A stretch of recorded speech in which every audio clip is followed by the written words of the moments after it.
Hello, everyone, and welcome back to another edition of Index Office Hours. Today is the 27th of May, and this is Index Office Hours 209. There you go. This is the hello, of course, to everyone who is new to the call. This is the town square for graph ecosystem participants to come together and discuss the most important and relevant topics for indexes. You know what I'm going to say next. This is a conversation, and we do love participation. So please do get involved via voice or text. I'm loving the chat there. This has been rebranded to Town Square. Totally. You know, I did miss this chat. You guys are the best. This is always a really good. It's one of my favorite calls of the week. It's really fun to be here. So I appreciate all of you, and yeah, no doubt there's going to be many toe jokes to come. I'm looking forward to it. So yeah, as a reminder, this session is going to be recorded and posted onto public channels like YouTube. So if you are concerned about privacy, please bear that in mind.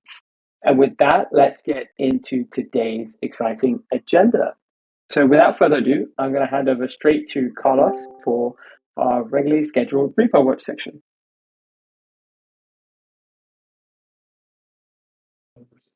Hey everyone, this week is going to be reasonably short again, not that many releases. So I'm going to start with Nethermind, which is actually a mandatory upgrade in case you're running it on the Optimism stack. There's a new Nethermind version, 1.31.11. Other than that, there are patch releases for Aragon, in Arbitrum Nitro and Prism. So they're all not very critical, but they do bring improvements. So update when you can.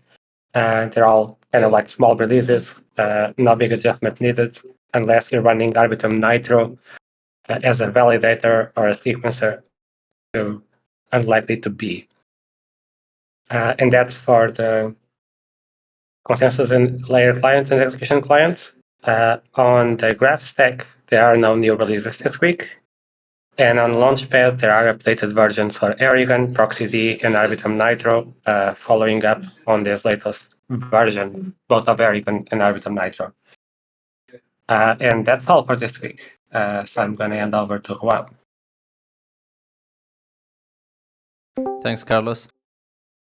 Okay, getting into Protocol Watch. As Carlos mentioned, yes, we are also a little bit light in the agenda for Protocol Watch. So there's no updates for forum governance, forum research, and the subgraphs. There are a few updates for the contract repository, mainly that all of the latest audit PRs have been merged to the Horizon and Subgraph Service main branch and PR.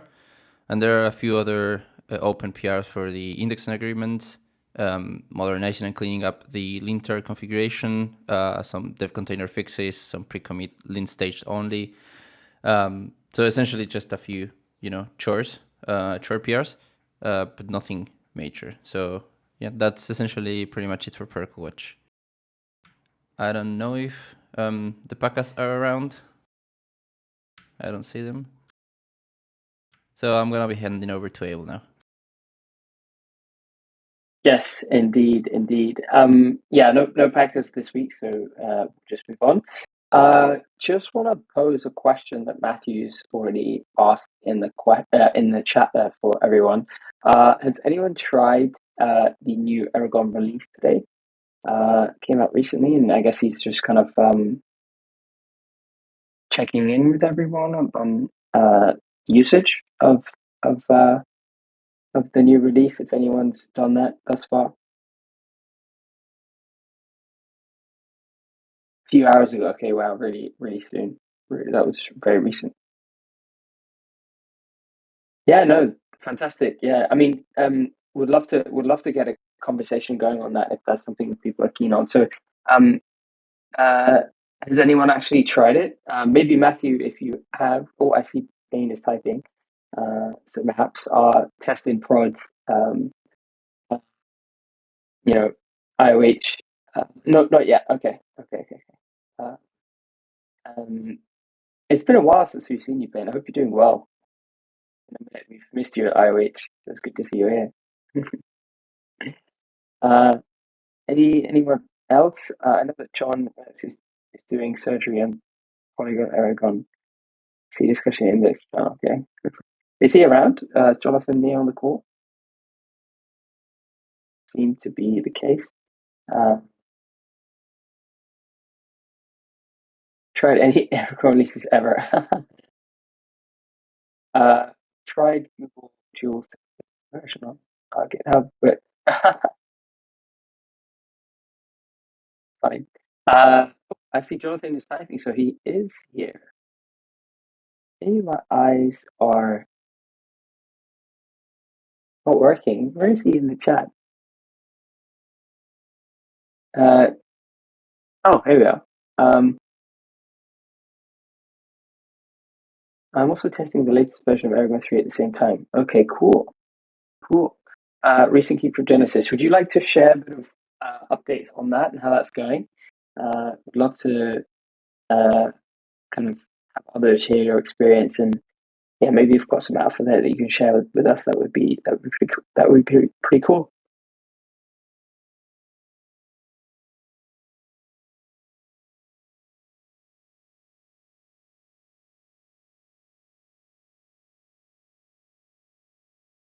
It's really strange. I can see that Jonathan's typing in the chat, but I can't see his avatar on here. Am I tripping? Is that the same for everyone else? Like I'm being trolled here. This is great. Also, another shameless plug for a tool we got last week. Oh, Paint is on fire. Okay, let's do this then. Why don't you? First of all, it's nice to see that you're back after a while. So maybe if you want, you can plug the first link and the second link there. Can't talk. Seb is sleeping. Okay. Is it late wherever you guys are? It must be, I guess. Oh, okay. Wow, very, very late. Okay. Uh, okay. Yeah, it is pretty late. Maybe that's very early. This is true. This is true. Um, okay. Yeah. Yeah, that's definitely a no-no in terms of speaking, right, Payne? I guess, yeah, Seb's speaking, you don't want to disrupt. Okay. But yeah, pretty cool to see you here. Appreciate the plugs. Yeah, Jonathan, if you're still there, would love to hear your perspective on your experience with the new release, in case there's anything you want to share for people so that they can be aware of that. Yeah, feel free to type in the chat. I know that you have a preference for that. So yeah, go ahead. And then maybe Matthew, if you've got any perspectives as well, feel free to chime in as well. I believe Jonathan is the one who's testing, so I guess he'll have the information. But if you have anything to chime in as it relates to the release, we'd also love to hear your perspective as well.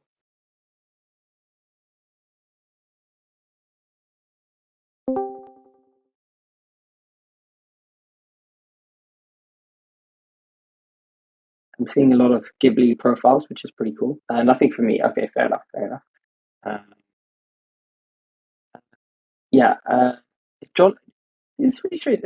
To other people waiting for Aragon to support Arbitrum. Haha, nice. Hopefully that's soon.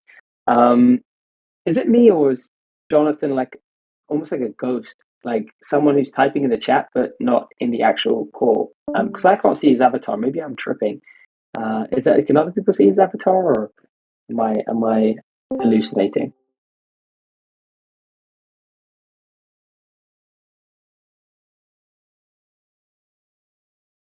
We'll get another plug. Or is this the same? I think this is the same plug from what he used to. Oh no, this is a different plug. Okay, cool. Wow. Hey, you're on fire. I wish we could have you on the mic. It seems like there's a lot of cool stuff you've been building. Um, love to, yeah, hear your perspective. If there's a quiet spot maybe in the house, completing Seb's credit card and quote code. At least you're shipping. At least you're shipping. That is the main thing. Very cool. Very cool. If you can find a quiet spot in the house, the sub Seb, would love to hear your perspective on all this stuff. But yeah, of course, understand if that's not an option. Carlos is asking a question here. How much is it now? 22 terabytes, 24 terabytes, even Sepolia is huge. I think that's in relation to that's posted or no, Arbitrum. About the size of Arbitrum. Arbitrum mainnet apparently is 27 terabytes, and the Sepolia is about 12 terabytes according to Vincent. That's a lot. Wow.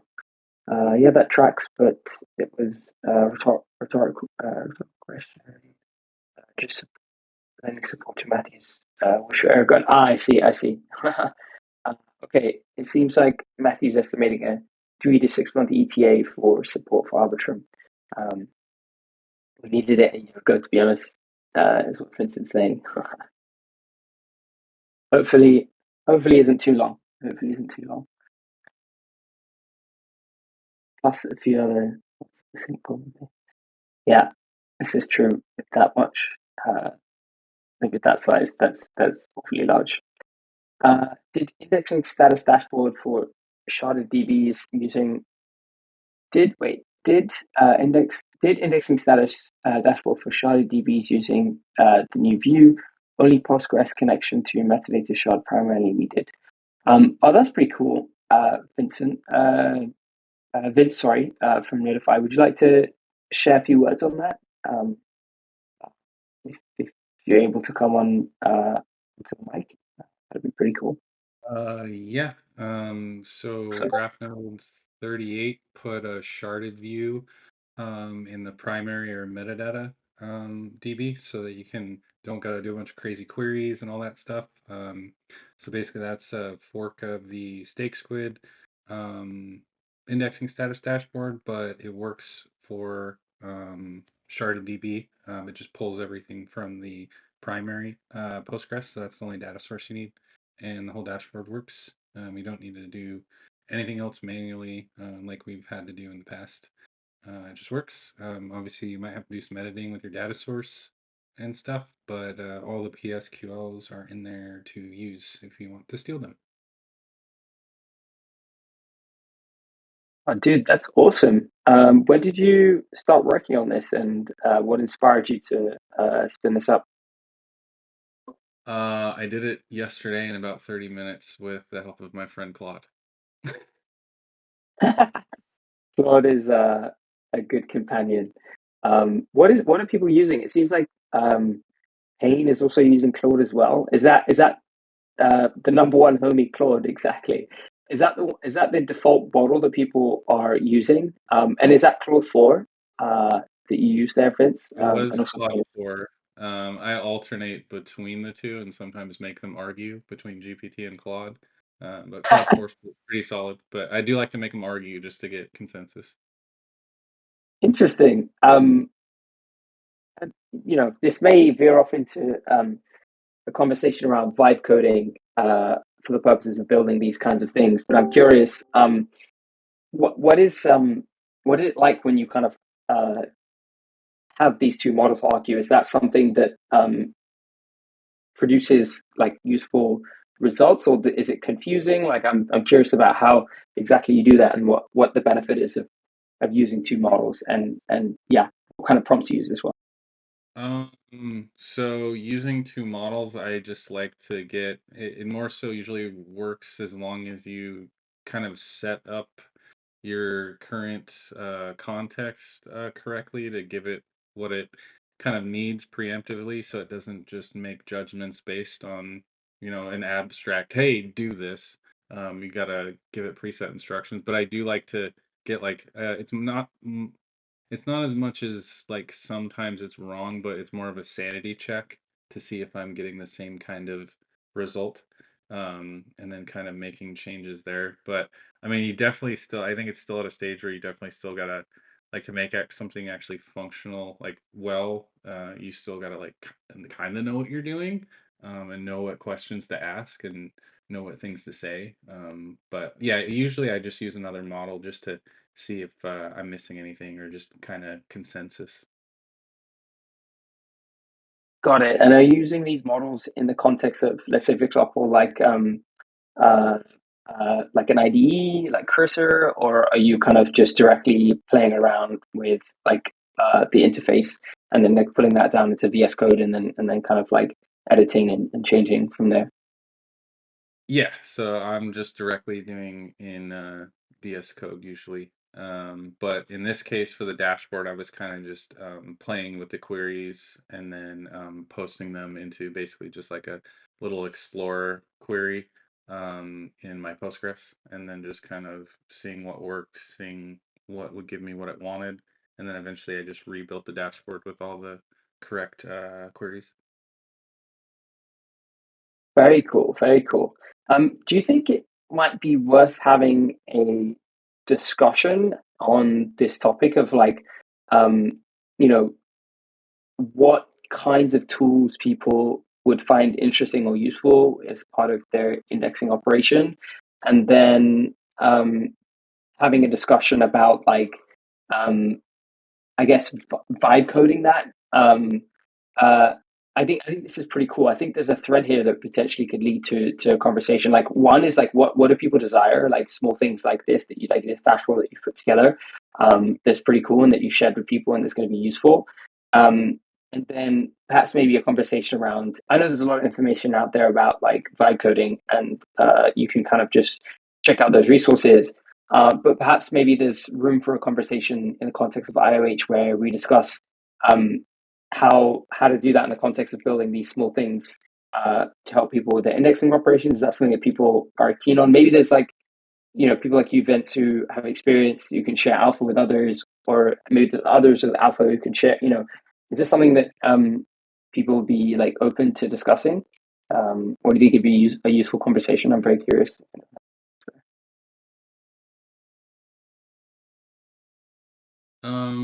I mean, I think there's maybe a discussion to be had about if anybody's built any cool tools or personal UIs or anything like that, as it relates to indexing, maybe, because there may be, I know there's probably a lot of alpha lingering around that doesn't get shared too often, but be cool if people shared some stuff. Yeah, I mean that's a fantastic question there. Like, has anyone worked on something that has really been super useful for them in terms of their stack and something they've just whipped up, UIs, dashboards, that kind of stuff. That just like Vince was saying, be awesome to have this be like a little bit of an alpha sharing discussion today. That'd be pretty cool. Um, yeah, I'd love to hear people's perspectives on that. Um,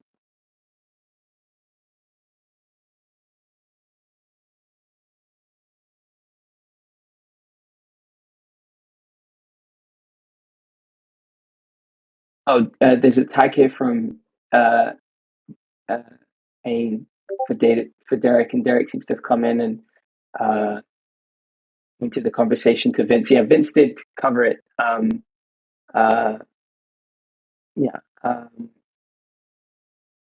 big tool that I've been wanting, recently is a log of free timeouts on different subclass ED. Oh, that's cool. That could be like a little bit of uh, RFP. Maybe Derek, if you're open to it, would love to hear more about your perspective on what exactly you're looking for, and maybe, if someone can pick that up as something that they can provide code or bring into the ecosystem. Yeah, I mean, quite simply, like I'm occasionally in channels with different developers, and they'll post like, "Hey, we're getting timeouts on XYZ subgraph," right? And I'm like, okay, let's take a look at this, and we see there's a couple indexers on there or whatever, and we're one of them, and we're just timing out on their query. Now there's kind of two sides to this. Obviously, the consumer's query is usually pretty non-performant, but on our side, there's things that we can do like applying the account like filter, looking at custom indexes, right? Different things that we can do to better serve that specific query. And right now we're just kind of like using this comparison tool where we're casually looking across all of the major query producers on the network, and looking at our percentage of how much of the query share is Data Nexus getting versus other indexers, how many indexers are on that subgraph, that type of thing. And we're just trying to get a sense of like, all right, are we at least producing an average amount of what we would be expecting to? And if not, then we'll go and inspect. But specifically with timeouts, this brings another issue where you may have a consumer that is unable to query their subgraph because after 20 seconds, the gateway is going to consider it a failed query or a timeout, right? And if all indexers are timing out on that specific subgraph, now you have, it's not just like a competitive, like, oh, I want to be the one to serve the query. Now it's like, okay, is the consumer actually being serviced, right? And that can run into frustrations if everyone is timing out on something. And again, that usually comes down to the fact that they've got a ton, a bloated table and kind of a malformed query. But there's things that we can do to help, facilitate with this. And so ideally having some way of being able to identify, hey, here's the subgraphs that we're receiving queries for. They're taking longer than that 20-second threshold. And ultimately, we're going to be giving bad responses or failed responses to the consumer. And you won't necessarily know if you're the only person that's providing timeouts or if everyone's doing that. But at minimum, it's a place where we can say, okay, let's make sure that we're at least resolving the query. Even if it's slow and non-performant, it needs to resolve in that time. And then B, now we can start looking at like, okay, how do we take a 10-second really nasty query and start bringing it down to that sub 1 second expected time frame. Awesome. Appreciate you going into detail there. I mean, is this something that you guys have started working on, or is this something that this was something. Yeah, this was something that I was thinking about the other day when I was just in a Telegram chat and someone was like, "Everyone's timing out," and I'm sure that the support team, I don't know if Mickey's in here, can attest to the fact that this sometimes happens, especially the upgrade indexer is indexing everything, and so it's got a totally different scenario than us indexers have, to where we can optionally select which subgraphs we want to index. But there's scenarios where the upgrade indexer isn't responding, and then there's 3 other indexers that are not responding, and then ultimately the consumer goes into Telegram and says, "Hey, my subgraph's not responding." And so when they said that, I was like, God, I wish I just would get notified of when we're not providing good responses. Yeah, this is important. Should I surface this to the Edgenode support team? Do you think that's a useful thing to discuss with them?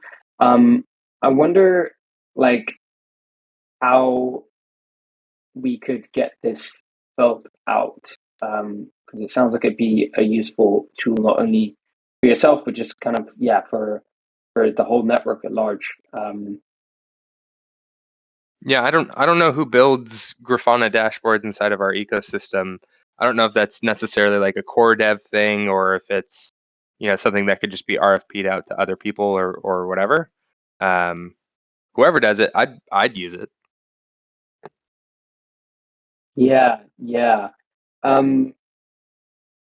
I have to think, because it seems like a small enough thing where you could just RFP it out, and either someone who is like one of you guys who are very close to the metal, as indexers could build it, or someone could see the problem, like ask a sufficient amount of questions, and then kind of build something that solves this. Is this does any of this resonate with other indexers in terms of like, is this something you guys would use as well?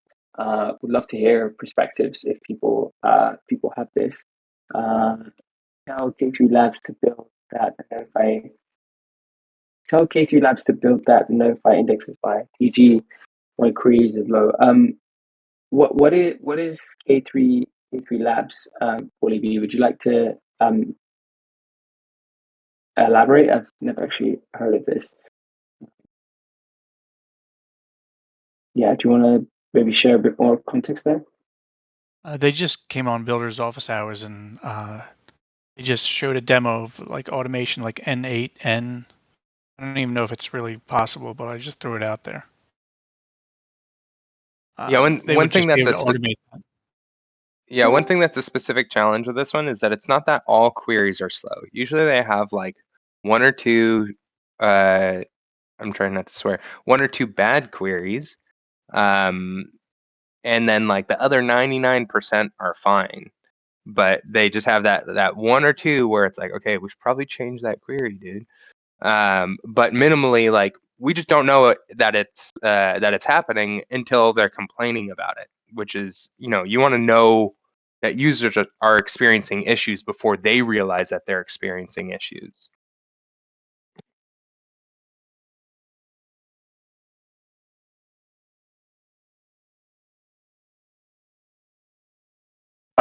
Got it. Okay, so this seems like useful, but doesn't quite kind of nail the what a K3 Lab is. That like an external like team that just builds stuff? Like, I actually never heard of K3 Labs. Maybe it sounds like they just came out to Builders Office Hours and shared this this tool. What's the context here, 𝗨𝗶𝗀𝗀, if you'd like to share? Do you know much more about the team and how they maybe Just linked as saw the Builders Office Hours. It's kind of like N8N. It's automation, and you could build in a query. I'm not sure if it's possible to fix the problem, but maybe something to look into, something like that. I got it. Oh, okay, so they just came on as like podcast guests building this thing, and yeah, you found it and thought, oh, cool, this could be useful here, kind of thing. Okay, that makes sense. And it could send a notification if something was slow or whatever, however you want to set it up. Got it. Makes sense. Well, thank you so much for sharing, and thanks, Derek, for sharing your input on this thing here. Very cool. That's okay. So let's see. Thinking about how I can get this addressed. I do like this. Is there anything else that people would like to get built out, or have already built out and would like to share with others in terms of alpha on their indexing operation? Would love to hear and share. Payne seems to be dropping in a bunch of links. So maybe Payne, if you want to, add some context there on the links, maybe in the chat there. Seeing as it's late, would love to hear, and also I see Mark Andres here as well, who's got some, no doubt some cool stuff in his stack, and yeah, Derek, of course, if there's anything that you've got in your stack, would love to hear that as well as all the other indexers. If there's anything you guys to share. See, Derek is typing.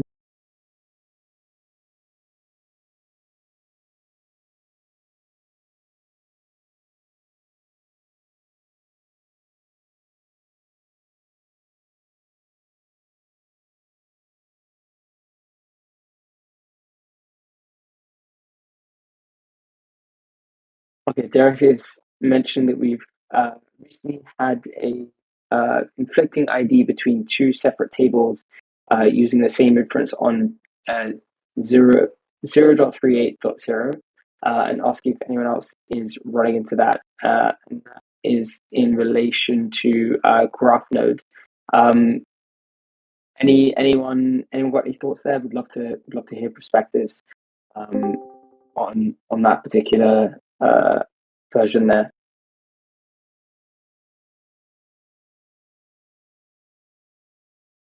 Any thoughts? Payne, Mr. Testing prod, any thoughts there? It seems to be a lot on the bleeding edge, so if you've got any thoughts, we'd love to hear. Of course, in the chat.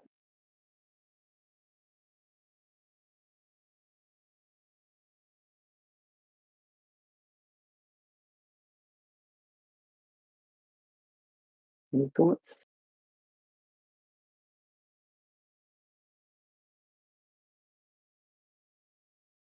Just us. Okay. Okay. Well, yeah. I guess. Yeah. People maybe have. Is that the latest version there, Derek? Am I understanding that correctly? Yeah. Okay, got it.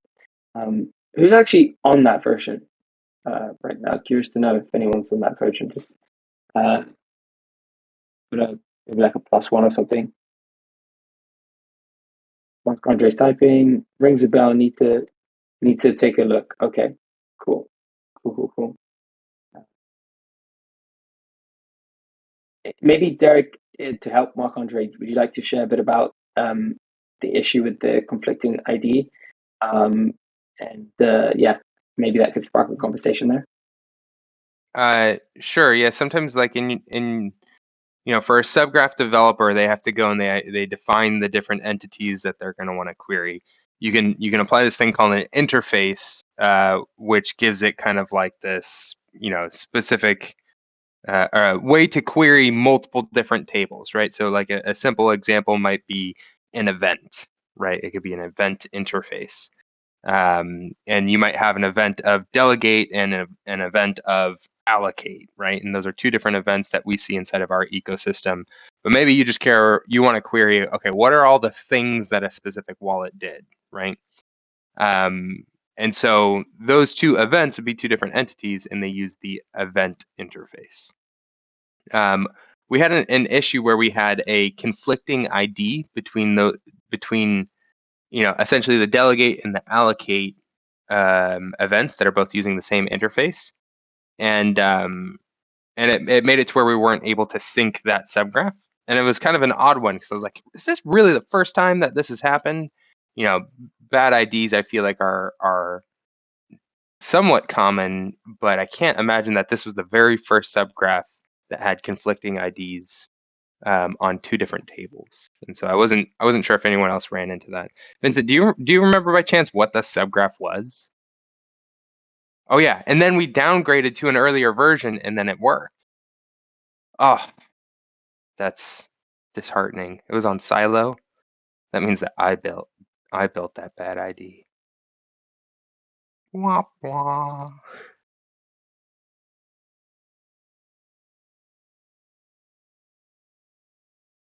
That's funny. I do.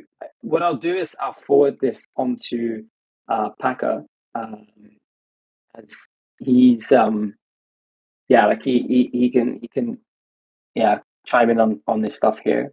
Um, he did mention that the team is investigating some performance issues that were raised by indexers. I wonder, is that something that you've raised to Packer or anyone else on the Edge and outside the GraphNode teams? That's something. Marco seems to be tagged here. Oh, Marco from maybe you can chime in. Uh, is that something you can chime in on, Marco? Oh, salute, nice. Let me just check if you've got the ability to speak. You should do. But let me just verify you as a member. And I'm going to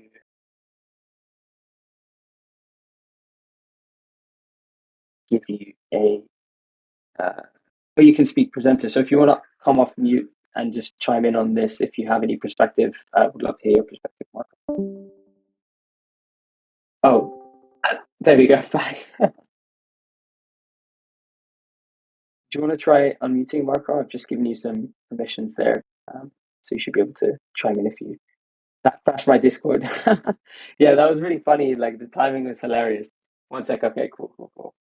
Um, yeah, it'd be great to have Marco's input if that's something. Oh, yeah, you're unmuted. Yeah, something that happens sometimes is push to talk. So just make sure that you've got that disabled in your settings, and that you're able. Because I have given you presenter rights, so you can chime in. But yeah, just make sure push to talk is disabled. I wonder if there's something I can do on my side. I don't think so. No. Okay.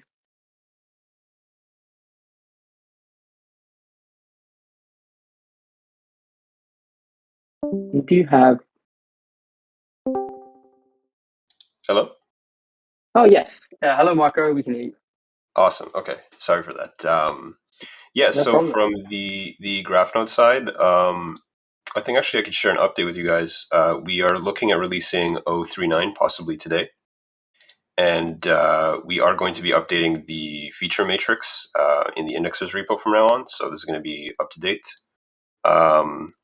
It is a big one. So there is a very big migration. We have a big warning that's going to be on the release notes. The subgraph deployment table is being split into two. So we've been testing this, and on our end, it's working in production. I mean, it seems stable, but use your discretion on this one. But yeah, there will be a bunch of details in the release notes just to sort of give you a better overview of what's going on, and it should be hopefully smooth. I'll be around on Discord, so please, if anything, you can ping me and I can try to help out if something gets stuck. But yeah, we're hopefully going to release that today. Love it. Love it. Alpha. This is great. I'm so glad you're here, Marco. We got a question here from Derek saying, do we have a tag that we can run on testnet? So there is a branch right now for the release candidate. I can share that with you. It's not a tag. Does it matter for you guys if it's a tag, or is a branch okay? That's a question for you, Derek. Branch is fine.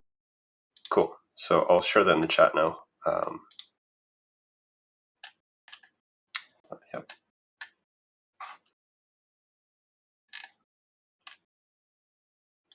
There you go. Beat me to it. Nice. Yeah, this is great. Amazing. So I was talking to Packer, and this was last week when, unfortunately, I broke my toe. So I'm not sure if this was spoken about, but he mentioned that the GraphNode team is investigating some performance regression issues that are raised by indexers. Is this that is in reference to, or is that something different? That I don't think is going to land in this one.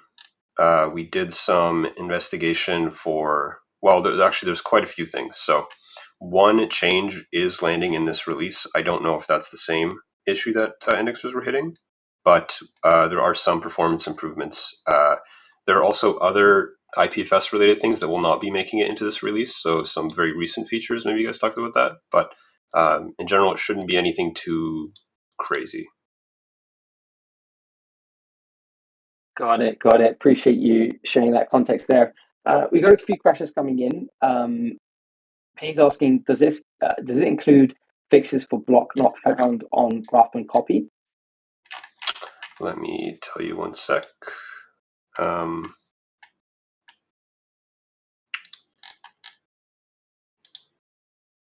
This is commit.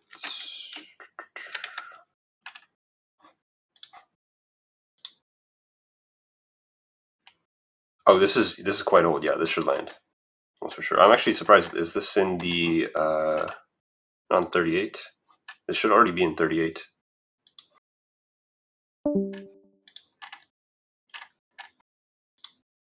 Does anyone want to confirm that? Oh, sorry. This is May 2nd. I was looking at the commit date. What's this? No, I'm seeing March 24th here. I don't know if I'm clicking on the right link, but this is PR 5901.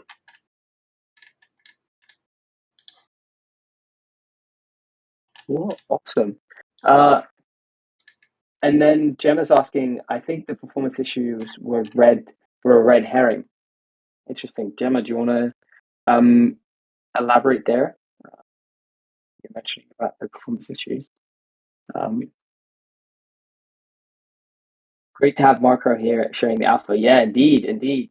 That's fantastic. It was on the Indexer channel. Okay, cool. I actually missed that chat, so maybe it might be worth just maybe either linking to the conversation or just maybe sharing a few thoughts on that. Would love to get some context there. That'd be awesome.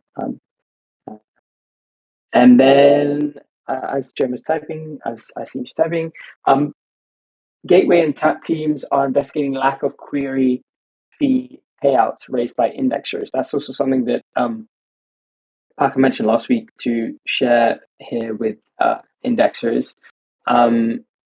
So yeah, I'm not sure. Was that discussed last week in the conversation? Let me know if it was. Yeah, I'll have Paka come on at a future time to share more on that. And then he also mentioned doing some final testing on a release we hope to ship to the next week or so. I'm guessing that might be the GraphNode release.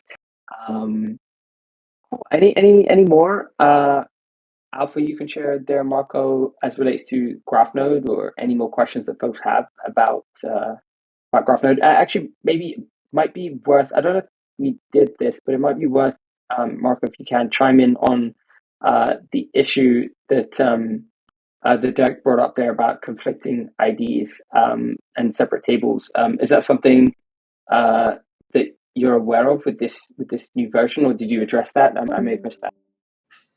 I'm not 100% sure on this one. So if you guys have a thread I can read over to just get some context, I can chat with the team and get back to you. Yeah, we'll post an issue on the repo. I was just curious if we were the only ones that had encountered that. So cool. Yeah, it's not something I've seen come by. Amazing. Great to hear that that's going to get addressed. See if there are any other questions. Cool. Yeah. Derek's just saying branch is fine, but pre-releases as a tag is nice in general, but this works for me. Okay. Payne has pasted a bunch of text here with a conversation between himself and Lotter, if I'm not mistaken, TLDR. This was on May the 2nd. What is this, Payne? Do you want to maybe share some more context in the chat? Just looking through this now.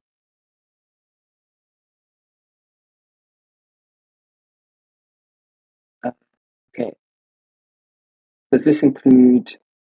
Oh, okay. This was in relation to your question about fix for block not found. Okay. Okay. Put it answered already. Okay, cool. Awesome. Any folks have any questions in relation to the new GraphNode release? I mean, we have the man with all the alpha right here in the call, so now would be a great opportunity to ask away if anyone has any perspectives they'd like to share. If we're splitting the subgraphs table, do we need to update our Grafana dashboards and all that good stuff? I'm not. I think we might have a view. I'll have to check on that. You might have to update them though. And what are we splitting them to? So there's one new table called head, which is just frequently changing metadata. So things like the block hash, block number, entity count. And then we've got a new deployment table, which is basically everything else.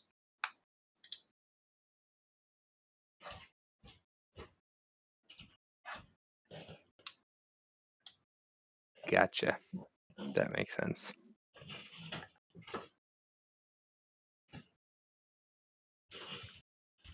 We ran this for context on our end, and we have obviously quite a lot of data. It took some time, so don't be surprised if you have a huge indexer and this takes like a couple of minutes even just to run. It's just the nature of how much stuff there is here. So just setting expectations on that.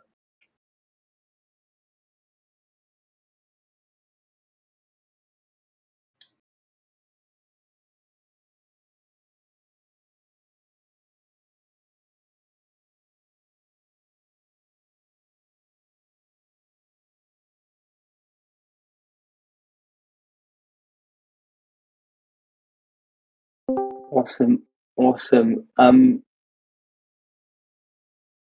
Bids. Oh, Payne is tagged bids. Okay, he's back. Cool.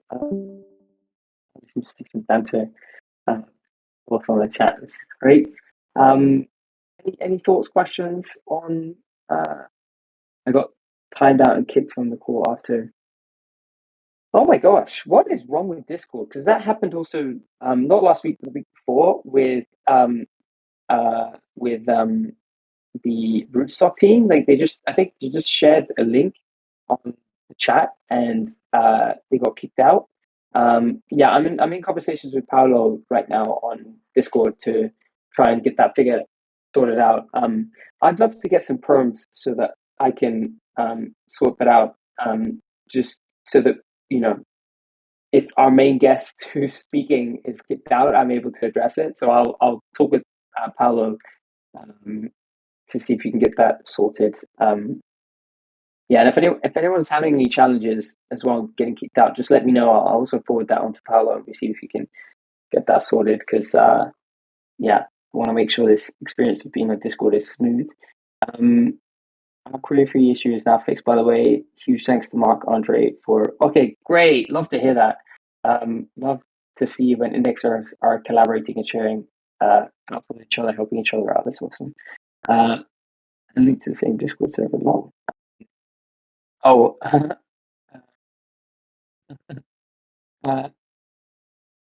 so query. Gemma, Matthew's asking what's the takeaway. Maybe you wanna share some additional context there. I see that you're typing, and then Payne is making a joke about the channels. You're not entirely sure what fixed it, sadly. Well, good news is we have Marc-Andre on the call, so maybe if you're open to discussing, you know, how you were able to help Gemma, Marc-Andre, that would be pretty cool if you're around and you're able to address. Yeah, I think like Gemma said, we don't know exactly what fixed it, but I think one of the major step was upgrading Indexer Agent to the latest version. I think they were running an older version, and that might have been incompatible with the tap agent somehow. As Matthew was saying, mystery fixes are wonderful, so I'm glad you guys were able to figure that one out. Yeah, awesome. Well, appreciate you guys sharing that additional context.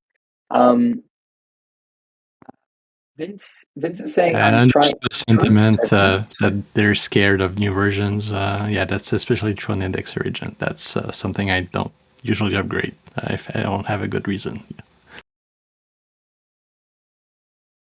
Yeah, that's understandable. Would it be useful to get the team working on Indexer Agent to come on and maybe share some thoughts, tips, tricks on that? Would that be a useful session? I can definitely coordinate and get that sorted if that's something that people want.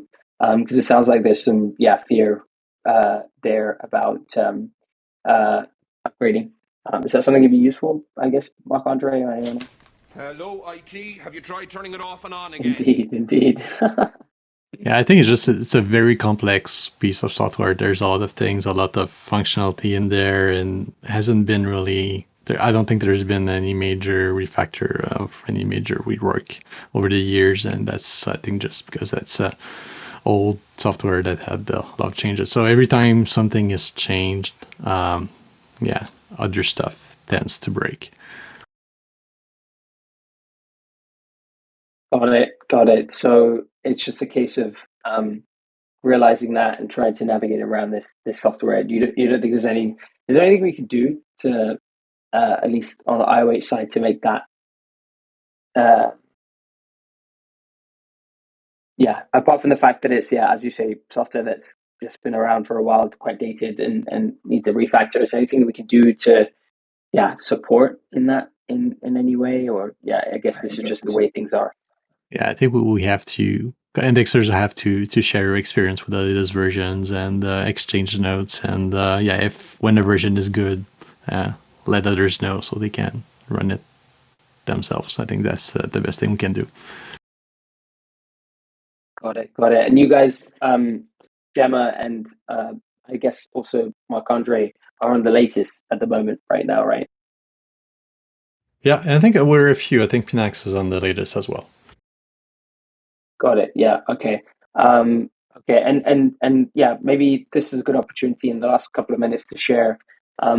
Apart from what Gemma just shared there, is there anything else that people are running into, or perhaps maybe you know maybe a word of recommendation to say, hey, now's a good time to upgrade if you haven't already. Like, yeah, keen to open up that discussion there if that's something that people would find useful.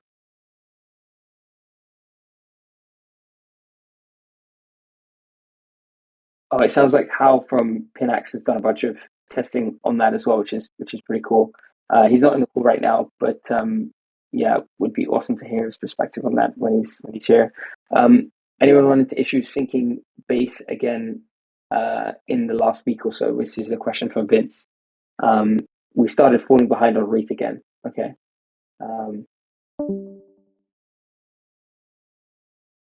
And then Marco just said there, got to drop in a few minutes, but feel free to DM with questions. Awesome. Jonathan is hacking on it over here as well. Vince says he's syncing Reef base right now and awaiting Chainhead. Any problems, Vince, or everything working smoothly thus far? Is anyone at Chainhead? Is the question coming from Derek? Seems like Pinax is saying no. Vince is saying no issues for me yet. Are you at Chainhead, Vince? Sorry. You said you're awaiting Chainhead, so not there yet. Okay. Base Firehouse is fine. Coming through from Matthew. Reef is fine here, but many subgraphs are getting behind. Is the sentiment from Mark Andre? Got it. Okay. How far are you from Chainhead, Vince? Seems like you're the one having the least amount of issues, and I guess also Mark Andre as well seems to be going smoothly. Do you have a base fire hose? Is a question from Mark Andre coming from Matthew.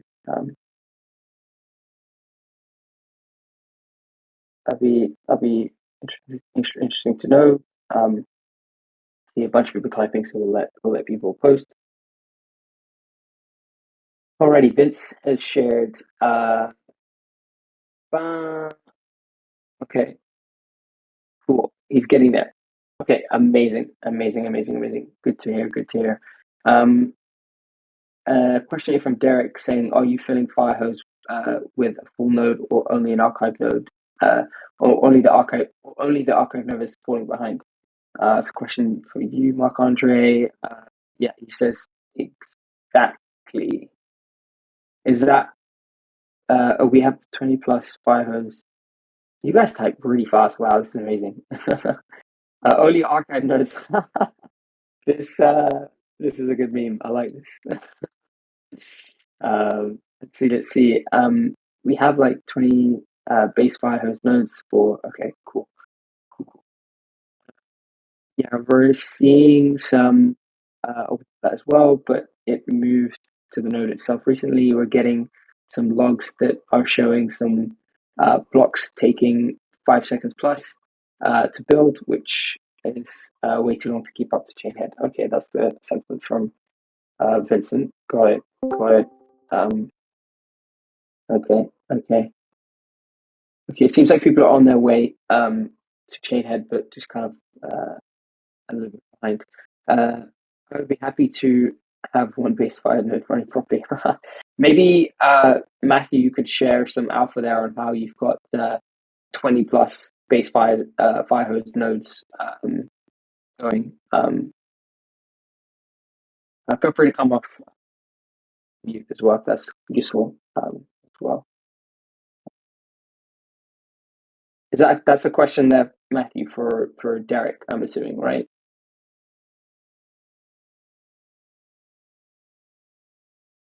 HP Blade Center is apparently the response about how to get one base fire hose node to work properly.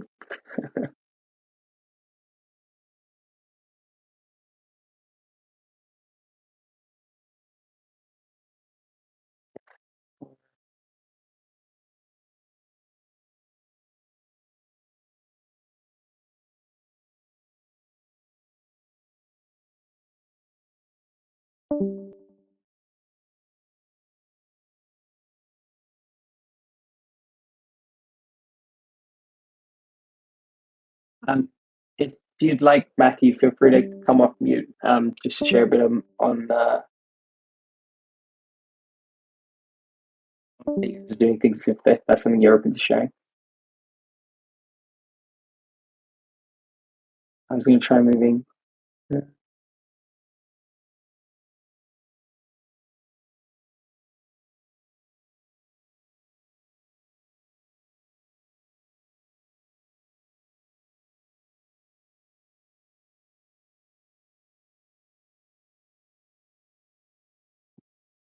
Okay, seems like Vince and Matthew are going back and forth, so we'll let them keep going in the chat.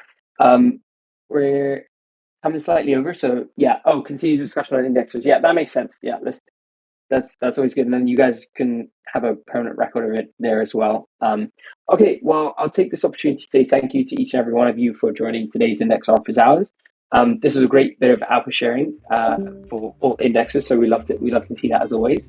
And we look forward to seeing you all again next week for another edition of Network Watch, which we'll prepare for you guys next week. And yeah, have a wonderful rest of your week, guys. And we'll see you same time. I can see you next week. Take care, everyone. Have a wonderful week. Bye-bye.